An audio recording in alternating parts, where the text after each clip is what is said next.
இந்த செய்தியை உங்களுக்காக வழங்குவது அருண் மசாலா. 1983 ஆண்டிலிருந்து தரத்துடன் தன்மை மாறாத அறுசுவை சமையலுக்கான அருண் மசாலா.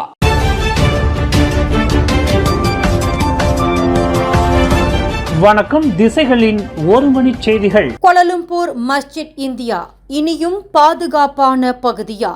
மீண்டும் ஒரு ஆழமான குழி கண்டுபிடிப்பு. அச்சத்தில் உறைந்தனர் மக்கள்.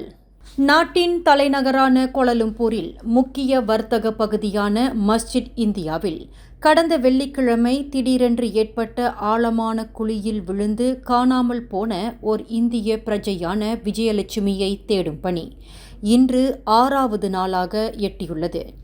இந்நிலையில் 48 வயதான அந்த இந்திய மாதுவை தேடும் பணியில் 100க்கும் மேற்பட்ட மீட்பு படையினர் கடுமையாக போராடி வரும் வேளையில் அதற்குள் மற்றொரு ஆழமான குழி மஸ்ஜித் இந்தியாவில் ஏற்பட்டு இருப்பது பாதசாரிகளை அதிர்ச்சியில் உறைய வைத்துள்ளது.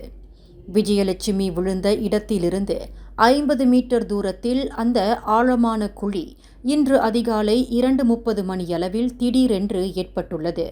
முதல் நாள் பெய்த கனத்த மழையின் காரணமாக நீர் தேங்கிய நிலையில் அந்த ஆழமான குழி ஏற்பட்டு இருக்கலாம் என்று நம்பப்படுகிறது. கோலாலம்பூர் மஸ்ஜித் இந்தியாவின் புவியியல் அமைப்பு முறை இன்னமும் பாதுகாப்பாகவே உள்ளது என்று உத்தரவாதம் அளிக்கப்பட்ட போதிலும் அந்த வர்த்தக தலத்தில் 2வது குழி விழுந்து இருப்பது அந்த வர்த்தக தலம் இன்னமும் பாதுகாப்பான பகுதியா என்ற அச்சம் மக்கள் மத்தியில் ஏற்பட்டுள்ளது. திடீரென்று ஆழமான குழி ஏற்பட்ட பகுதியில் எந்த ஒரு அசம்பாவிதமும் நடந்து விடாமல் இருப்பதை உறுதி செய்வதற்கு அந்த பாதாள குழி விழுந்த பகுதியை சுற்றியும் பாதுகாப்பு வளையங்களை கட்டும் பணியை கோலாலம்பூர் மாநகர் மன்றம் மேற்கொண்டு வருகிறது. சம்பந்தப்பட்ட பகுதியில் 2வது குழி விழுந்து இருப்பதை கோலாலம்பூர் டாங்வாங்கி மாவட்ட போலீஸ் தலைவர் ஏசிபி சுலிஸ்மி எஃப்என்டி சுலைமான் உறுதிப்படுத்தியுள்ளார். அதன் அருகில் மக்கள் நெருங்கி விடாமல் இருப்பதற்கு அப்பகுதி சாலை பொதுமக்களுக்கு முழுமையாக மூடப்பட்டுள்ளது. அதேவேளையில் மஸ்ஜித் இந்தியாவின் புவியியல் திடத்தன்மை குறித்தும் ஆராயும் பணியும் தொடங்கப்பட்டுள்ளது.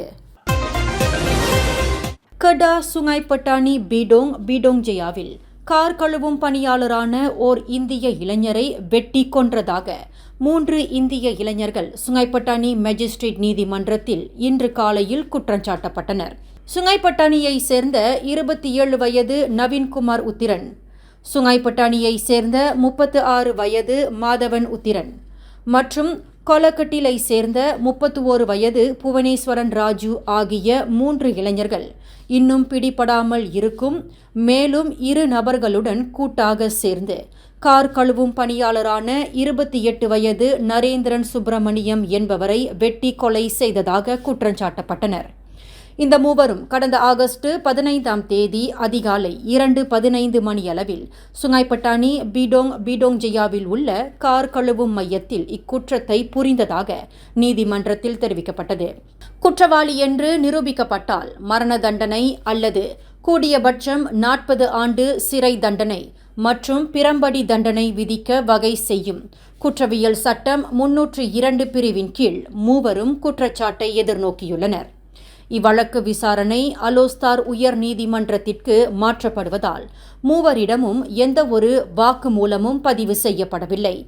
இதனிடையே இந்த 3 நபர்களும் மேலும் 2 நபர்களுடன் கூட்டாக சேர்ந்து ஒரு பாதுகாவலரான 29 வயது டினேஷ் ஜீவகரன் என்பவரை பாராங்கினால் வெட்டி சரமாரியாக காயம் விளைவித்ததாக மற்றொரு குற்றச்சாட்டை எதிர்நோக்கியுள்ளனர்.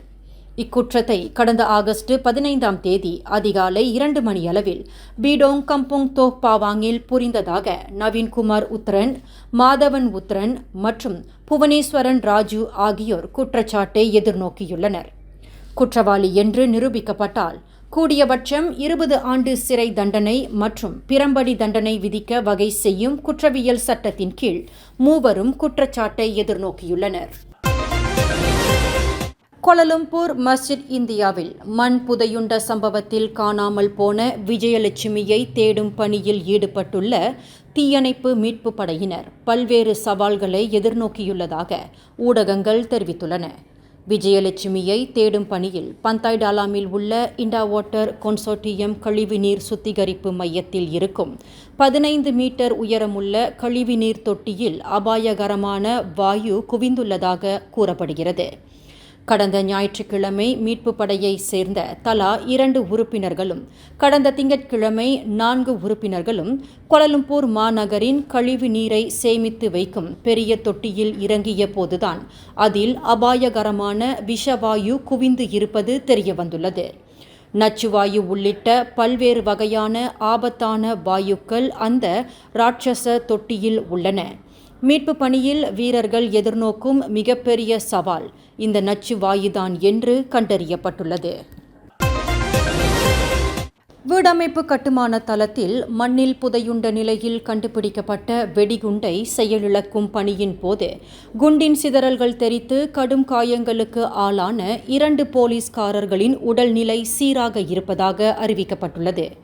நேற்று செவ்வாய்க்கிழமை பிற்பகல் 3 மணி அளவில் Johor Kluang Taman Sri Lambak Jalan Tapah என்ற இடத்தில் ஒரு வீடமைப்பு கட்டுமான தளத்தில் நிகழ்ந்த இச்சம்பவத்தில் காயமுற்ற 2 போலீஸ்காரர்களும் குளுவாங் இன்செபு சர்ஹாஜா கல்சும் மருத்துவமனையில் சேர்க்கப்பட்டுள்ளனர். தீவிர சிகிச்சைக்கு பின்னர் அவ்விரு போலீஸ்காரர்களும் வழக்கமான வார்டுக்கு மாற்றப்பட்டுள்ளதாக குளுவாங் மாவட்ட போலீஸ் தலைவர் ஏசிபி பாரின் முகமது நூ தெரிவித்தார். ஜொஹூர் போலீஸ் தலைமையகத்தை சேர்ந்த 39 வயது காப்ரல் அப்துல் ஹலீம் என்பவருக்கு விலா எலும்பு முறிந்துள்ளது. 34 வயது காப்ரல் முகமது ஃபுரூக்கி சம்சாரி என்பவருக்கு இடது புறத்தில் விலா எலும்பு முறிந்துள்ளதாக ஏசிபி பஹ்ரீன் குறிப்பிட்டார். நிறுத்தப்பட்டிருந்த தனது 4-wheel டிரைவ் வாகனம் திடீரென்று பின்புறமாக நகர்ந்ததில் அந்த வாகனத்தின் சக்கரங்களில் சிக்கி ஆடவர் ஒருவர் உயிரிழந்தார். இச்சம்பவம் நேற்று மாலை 4:30 மணியளவில் கடா சிக் ஜெனரி கம்போங் பசேர் பூத்தேவில் நிகழ்ந்தது. இதில் லிம் கொக் ஹோங் என்று அடையாளம் கூறப்பட்ட 59 வயது நபர் கடுமையான காயங்களுடன் சம்பவ இடத்திலேயே மாண்டதாக சிக் மாவட்ட போலீஸ் தலைவர் அப்துல் ரசாக் ஒஸ்மான் தெரிவித்தார். தனது தோட்டத்து கொல்லையில் வேலைகளை முடித்துவிட்டு 4-wheel டிரைவ் வாகனத்தை தோட்டத்திற்கு வெளியே நிறுத்திவிட்டு கேட்டை மூடுவதற்கு முற்பட்ட வேளையில் முழு அழுத்தம் இன்றி செயலில் இருந்த ஹேண்ட்பிரேக்கின் பிடிமானம் தளர்ந்ததை தொடர்ந்து அந்த பார வண்டி பின்னோக்கி நகர்ந்ததில் அந்த நபரை மோதி தள்ளி இருக்கலாம் என்று நம்பப்படுவதாக அப்துல் ரசாக் தெரிவித்தார். யானில் உள்ள தனது வீட்டிற்கு புறப்படுவதற்காக அந்த நபர் தயாரான போது இத்துயரச் சம்பவம் நிகழ்ந்திருப்பதாக பூர்வாங்க விசாரணையில் தெரியவந்துள்ளது. சவ பரிசோதனைக்காக அந்த நபரின் உடல் சிக் மருத்துவமனையின் சவக்கிடங்கிற்கு கொண்டு செல்லப்பட்டதாக அப்துல் ரசாக் மேலும் கூறினார். லாரி ஒன்று வேக கட்டுப்பாட்டை இழந்து ட்ரெய்லர் லாரியில் மோதி தடம் புரண்டு பாதாளத்தில் விழுந்ததில் 2 உயிரிழந்தனர், 3 படுகாயம் அடைந்தனர். இச்சம்பவம் நேற்று இரவு 9:26 மணியளவில் பஹாங் தெமுர்லோ புக்கிட் டாமார் லஞ்சாங் முதன்மை சாலையில் நிகழ்ந்தது. இவ்விபத்தில் லாரியில் பயணம் செய்த 37 வயது வங்காளதேச ஆடவரும் 35 வயது பாகிஸ்தான் ஆடவரும் பலத்த காயங்களுக்கு ஆளாகி சம்பவ இடத்திலேயே மாண்டனர் என்று தெமுர்லோ மாவட்ட போலீஸ் தலைவர் ஏசிபி மஸ்லான் ஹசான் தெரிவித்தார். 28 வயது லாரி ஓட்டுநர், 30 வயது வங்காளதேச ஆடவர் மற்றும் 38 வயது ட்ரெய்லர் லாரி ஓட்டுநர் ஆகியோர் கடும் காயங்களுடன் தெமுர்லோ சுல்தான் ஹஜி அஹ்மத் ஷா மருத்துவமனையில் சேர்க்கப்பட்டுள்ளதாக அவர் குறிப்பிட்டார்.